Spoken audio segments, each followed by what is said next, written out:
senior Congress leader and former Minister for External Affairs, Mr. Salman Khurshid, here with me, sir.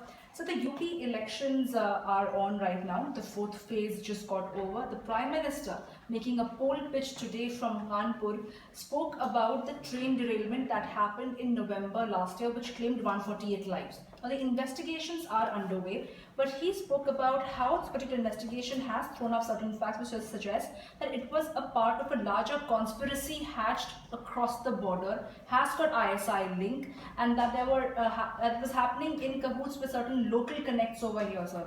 Do you think that a political platform should be used to make these address where you're raking up a natural disaster in this manner, sir? See, to begin with, this is an investigation. And frankly, for any political person, Prime Minister or anybody else,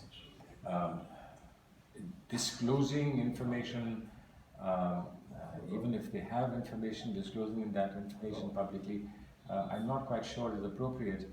And this is disclosure not at some appropriate forum, but during an election campaign.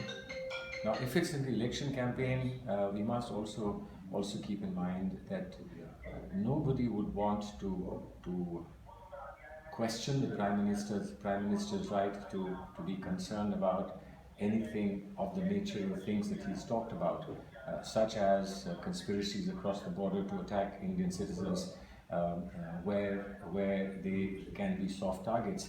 Now, I don't think anyone in the nation will want to contradict the Prime Minister on such an issue, but it should be a matter that we deal with, not when there are differences between the Prime Minister and another party at the time of an election.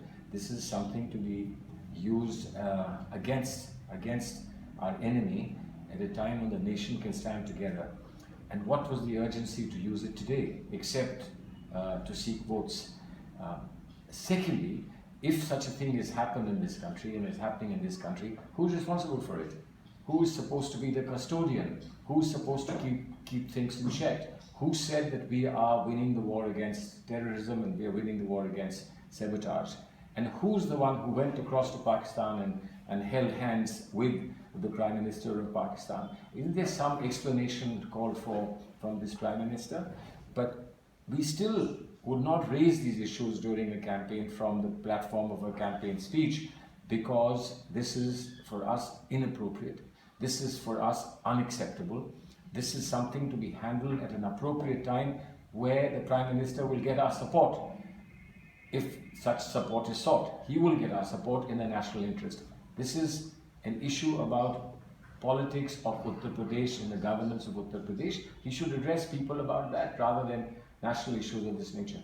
So do you think it's also an attempt to draw polarizing lines in certain manner? Because he says if the people of Gonda, where this train derailment took place, are going to vote for any other party barring BJP, they would be voting for those who have supported those who have imported cross-border terror.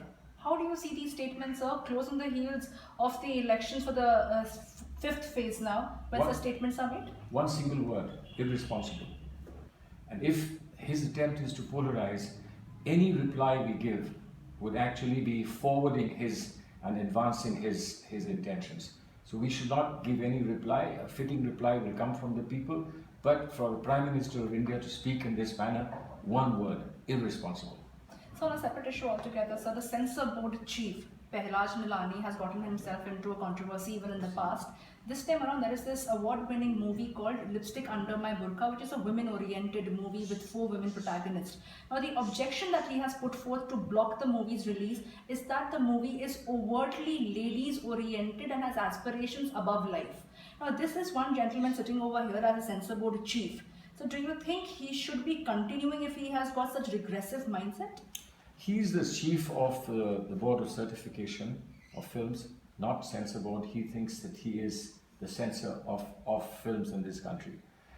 Be that as it may, I think that people who believe in the freedom of expression, people who believe in freedom of art and freedom of expression in culture, the creative freedom, if you like, are the people who today should speak up. He will think that we are speaking up because this is a matter of divisive politics. This is not politics. This is fundamental constitutional rights of the people. Now he falls back on, this is a film that degrades women. This is a film that puts them in bad light. Let people judge if that is so. We are all against degradation of any human being, certainly against women. But how do you put that across if you want to fight against indignity inflicted upon women? How will you do that without telling a story? How do you fight cancer in the public mind without showing what cancer can do to the body? Now, is it done tastefully or is it done untastefully is the big question that can be placed before the public audience. But I don't think that he's ever been a fit person for the job that he is doing, and I hope that he doesn't continue in this job any longer. Thank you, sir.